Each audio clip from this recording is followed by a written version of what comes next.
Alright, and here we are. Welcome back to Blackphoenix Entertainment. Thank you guys for coming by. People that have got notified about this went down there, they hit the subscribe button, they did all that fun YouTube stuff already. Because I got a lot of awesome stuff in my description. I've got Blackphoenix merchandise, I've got discount codes for BLRtuning and Ironside Customs, and I'm raising money through my Ko-fi page to save the kittens at Moby Kit Rescue. So I'm doing all that fun stuff. But let's get into what I'm actually supposed to be talking about in this video, what it's titled Aftermarket Parts, modding, cars, bikes, all that fun stuff. Putting all these fun go-fast parts, even cosmetic parts, all that other stuff on your car, on your bike, and warranties. Yep, that is the key, that evil word, warranty. And it's funny to me that some people get really butthurt about the warranties, be like, oh, you added that filter, you're going to void your warranty, blah blah blah, everything's gonna blow up, it's gonna burst into flames and all that stuff. It's like, dude, just like, first of all, worry about your own stuff. Don't worry about what someone else is doing to their car or bike. Like, it really has no effect on you whatsoever. Like, whatever, if someone wants to do something to their own car or bike, it's their money, it's their car, it's their bike, just let them do it. You know, I'm just going to get that out of the way now. Like, just, who cares? Like, if they want to void their warranty, if they want to do all that fun stuff, they want to pour $10,000 into a Honda Civic, who cares? Let them. A lot of this is going to be based off of my own real-life experiences, and I have had quite a lot of real-life experiences with modding cars and bikes. I've done it for over 20 years. I've raced at racetracks, I've done all that fun stuff, been a part of shops, all of that, so I kind of have an idea of what I'm talking about. But again, I know people are going to be like, it's not real, you're not qualified, who cares? I don't care. I'm making a video for entertainment value, so I really don't care what you have to say about that. As you can tell, I'm kind of hyped up about this because it's fun. This is a really fun topic. I love modding cars. Besides the wife's SUVs that she's had. Oh, no, that's a lie. I have modded one of her cars. Actually, I've modded a couple of her cars, too. Oh, we're going to get into that. That's going to be fun. But, yeah, I don't care. I've owned well over 15 cars. I think we're pushing 20 at this point.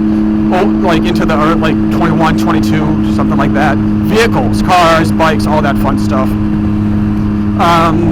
All of them, besides probably my first two and a couple like daily drivers I've had have been modded, and yeah, I've had zero problems. 3 of them, my 04 Cavalier, my 05 Cobalt SS Supercharged, and my now daily driver Chevy Sonic RS Turbo, all brand new, off the showroom floor, 0 miles. I had modded them. So yeah, that's how BPE rolls. So yeah, because we don't care about the used cars, right? It's used, out of warranty, it's got thousands of miles on it. The whole focus is people saying a brand new car, brand new bike or whatever, under warranty. Should you not be modding it? Are you voiding the warranty? All that type of stuff. It's, for me, I have never, ever had an issue with any sort of warranty claim at bringing a modded car in there. Now,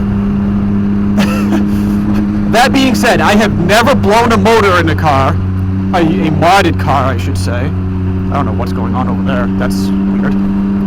So, that's a totally different subject, and I'm going to get into that. But my 04 Cavalier, I dumped a ton of money into. A lot of it was cosmetic. I did suspension. I did all this stuff. And I brought it into the dealer for work and stuff, and they never once gave me an issue. I've actually had some of the guys say, hey, that was a pretty cool car for a Cavalier. Now, this is the car that gets interesting, the 05 Cobalt SS Supercharged, and this is the one I always use as an example, because people will still always be like, oh, they're not going to touch modded cars, they're going to void your warranty, they're going to, you know, whatever the case is. That car, first of all, that car had 2 iterations in it. I'm going to talk about the first one because that's when it was actually under warranty. The second one doesn't really matter. Chevy Performance Parts, GMP, sold stage kits for that car to raise the boost and stuff like that. So it's like in the bike world, like if you're buying stuff for Harley, and a stage kit from Harley to, I don't know, I think they go up to like stage 4 or something like that. I don't know, I'm not a Harley guy. Maybe one of the Harley guys will chime in on that. So something like that. So they themselves sold performance parts to raise the boost and raise the performance of that car. So I did a mix of their stage. This guy's gonna die. Oh man. Like no crosswalk, no nothing. The guy's like, I'm gonna step into traffic. So where was I? Yes. So I said, we're doing a mix of the GM stage kits and just other parts, whatever, full exhaust, pulleys, injectors, air intakes, all that stuff. So I was pushing about 18 pounds of boost on that. It's supercharged. Like I said, full exhaust, all that type of stuff, some suspension, springs. The interesting thing that I added to that was nitrous. I need NOS. I need NOS.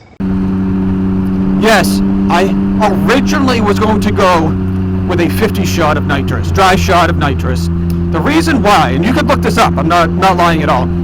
The stage 3 kit for the Cobalt SS Supercharged came with a completely different ECU that had a tune for race gas, 103 to 105 race gas, and a 50 shot of dry nitrous. If you hook, there was special connectors that you could hook up your nitrous kit to the ECU, throw it onto another toggle switch, and there you go, it was already tuned for the nitrous shot. It's crazy stuff. And you want to know what?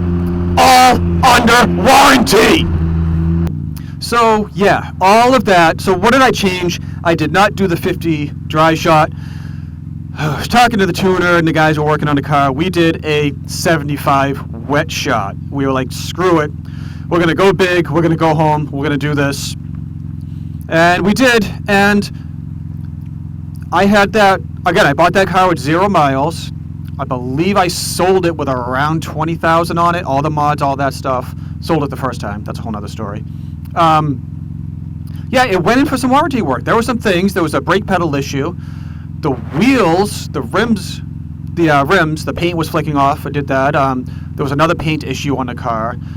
There was I want to say there was a steering issue. I don't know if it was that car or another car. But, so, needless to say, the car was in the Chevy dealership that I bought it from for warranty work with all this stuff done to it. 0 issues. I had no problems with that dealer whatsoever. I had no problems with Chevy honoring, any of the warranty work that was done on that car. Now, I'm going to circle back when I talked about the engines. If I had gone in there and I threw piston 3 through the block and said, hey, I want you to warranty this, number 1, I'm just a douchebag for doing that. Number 2, I know I'm going to get laughed at and they're going to be like, get the out of here. So, it's, what's the word I'm looking for? It's situational, really. Like, in my opinion, if you're modding cars and you go in for a transmission or engine issue, like let's say you grenade your transmission and blow up your motor and stuff like that, and you've upped the boost on a turbo, you've done nitrous, you've done all this crazy stuff, I would not I would not expect any sort of warranty claim to be like fulfilled. They'd be like, yeah, go pound sand. I think you know what you're getting into. But like I said, any other issue that comes up, or recalls are a totally different thing. They will honor, or they should honor, every single recall that happens on a car if you bought it. I'm going to go a different way. I'm going to go this way. But yeah, like I said, I had 0 issues. They were totally cool with it. Now, my Sonic, like I said, I have 0 miles on that. I haven't had any issues with it, really. And woohoo! That is lightly modded. That's only a stage 1 intake, tune, and an exhaust.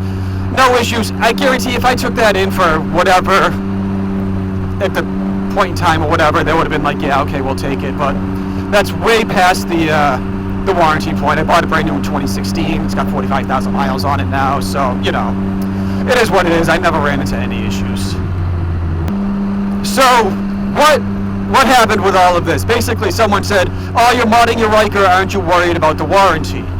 Number 1, Can Am only warranties the Ryker for a year. That should tell you something in and of itself. I think they only warranty the Spyders for 2. I'll admit, I am not all that familiar with other warranties from other bike companies. I don't know what they do, I don't know what the best one on the market is, whatever, but you also have to understand, in most places, bikes are very seasonal.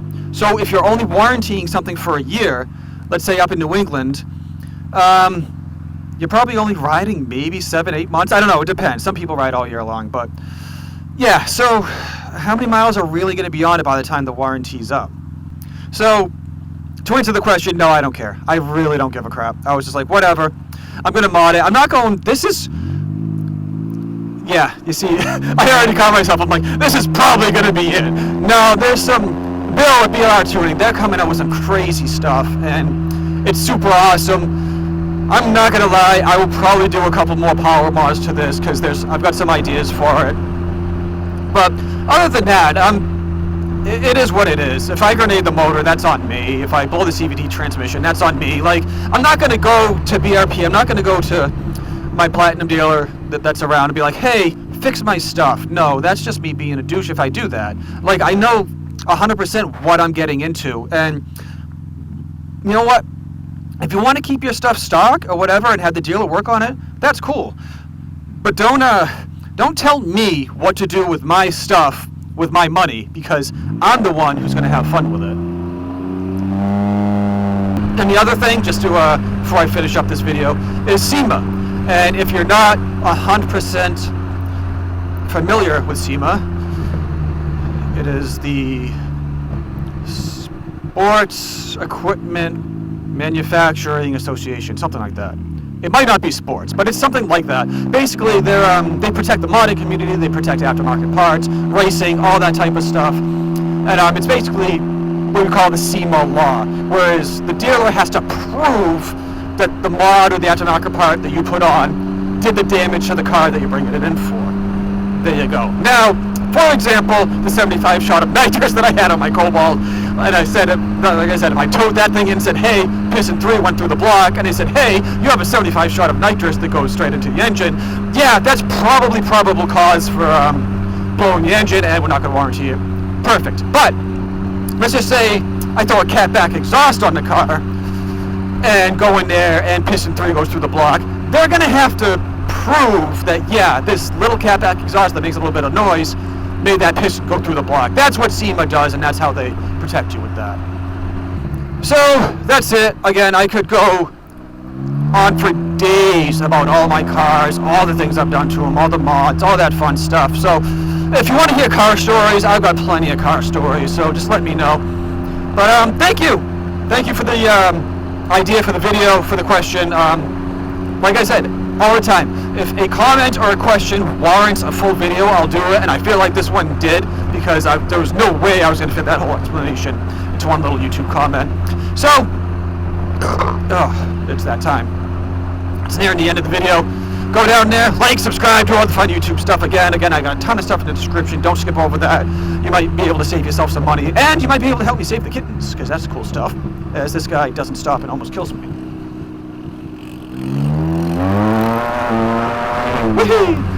So, thank you for rocking with the flock. I'll see you guys on the next video.